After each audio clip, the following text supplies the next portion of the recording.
नमस्कार।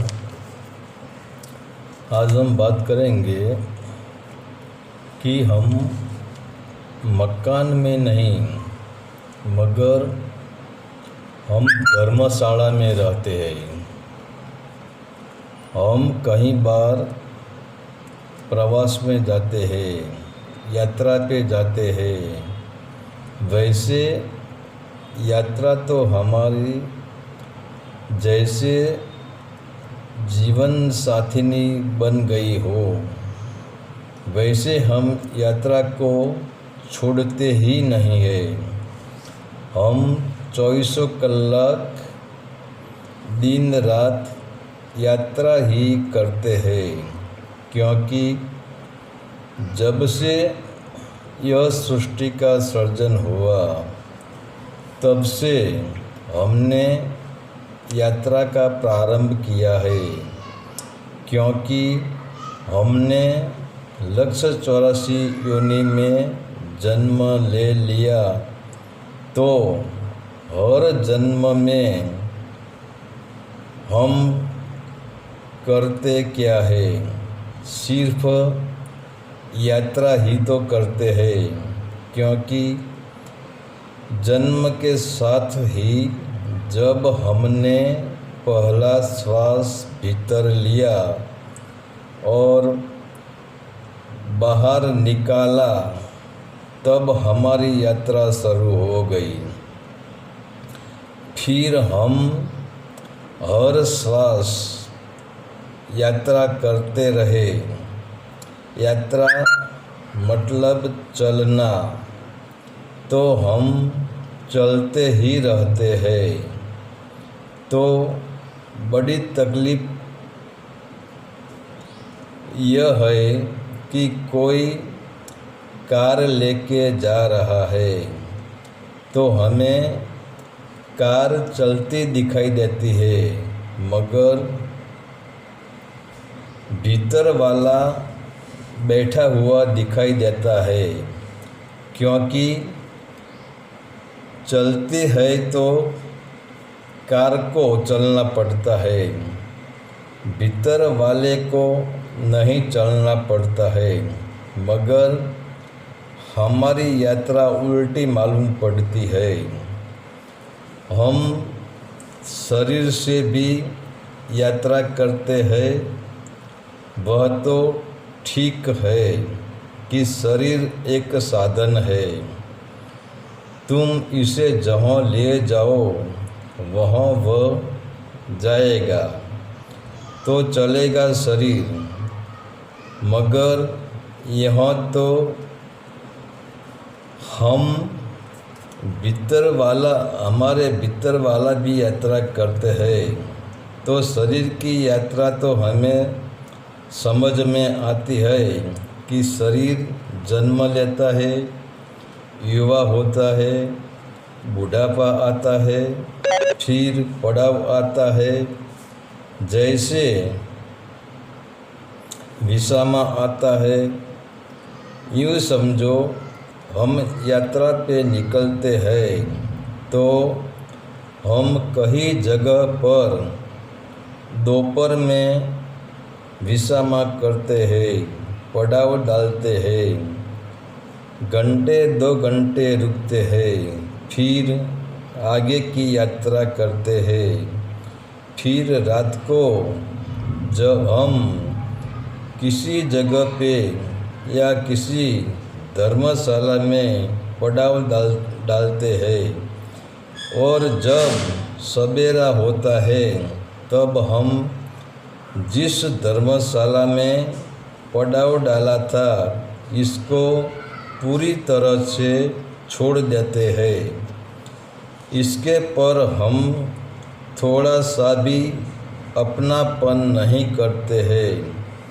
तो हमें बाहर के जगत के नियम का पता है कि हम जिस जगह पे पड़ाव डालते हैं वह तो धर्मशाला है, सुबह इसको छोड़ देना है। मगर हम कभी भीतर झांक कर देखते ही नहीं है कि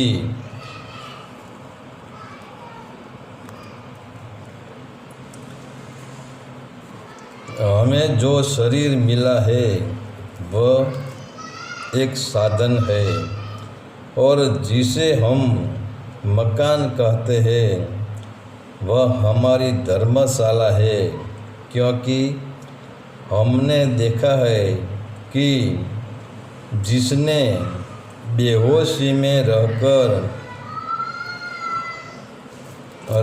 बना रहे थे धर्मशाला, और हम पूछते हैं कि क्या बना रहे हो, तो कहता है मैं मेरे लिए मकान तो आज तक मकान बना रहा हूँ, तो आज तक यहाँ कोई अपना मकान नहीं बना पाया है और न कभी कोई मकान बना पाएगा, क्योंकि यहाँ तो सिर्फ धर्मशाला ही बनती है। क्योंकि यात्रा में तो चलता होता है, सिर्फ पड़ाव आता है, और जब पड़ाव आता है तब हमने जो कपड़े पहन रखे थे इसको हम उतार देते हैं और नए कपड़े पहन लेते हैं, फिर यात्रा पे निकल जाते हैं। फिर पड़ाव आता है, फिर हम कपड़े बदल देते हैं, फिर यात्रा पे निकल जाते हैं। तो हमारा पड़ाव है मृत्यु।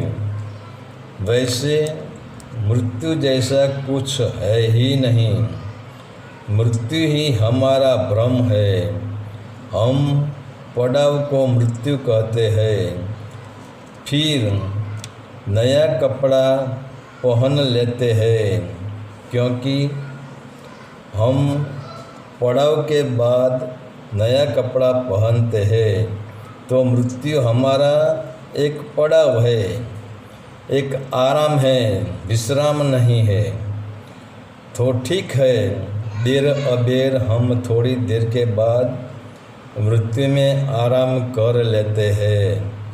फिर जब हम ताज़ा होते हैं तब हम नए एक कपड़े को छोड़कर नया कपड़ा पहन लेते हैं। मगर यह शरीर हम छोड़ते हैं, नया शरीर धारण कर लेते हैं, फिर यात्रा पे निकल जाते हैं। तो यह जीवन तुम्हारा घर नहीं है, तुम्हारा मकान नहीं है, यह सिर्फ धर्मशाला है। तो यह जीवन घर कब बनता है? जब शरीर को चलाने वाला ड्राइवर ही बदल जाए। वैसे ही ड्राइवर तो आत्मा ही है, मगर यह शरीर को कंडक्टर चला रहा है, यानी मन चला रहा है। तब तक मन यात्रा करता ही रहेगा, क्योंकि मन को यात्रा में आनंद है, इंद्रियों में रस है।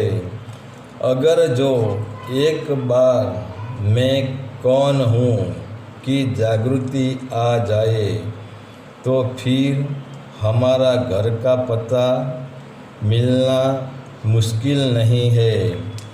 फिर जीवन धर्मशाला नहीं, मगर जीवन घर बन सकती है, क्योंकि मन ही भटकाव है, मन ही यात्रा है। और जब मैं की याद आ जाए, पीयू की याद आ जाए, मैं कौन हूँ, मैं कहाँ से आया हूँ, मेरा घर कहाँ है, बस इतना ही स्मरण हो जाए जो हमें हमें हमारा घर का विस्मरण हो गया है, वही विस्मरण के कारण हम यात्रा करते हैं। फिर जो हमें स्मरण हो जाए तो वहाँ हमारी यात्रा रुक जाती है और वही हमारा घर है। हरि ओम तत्सत। आदेश का प्रणाम।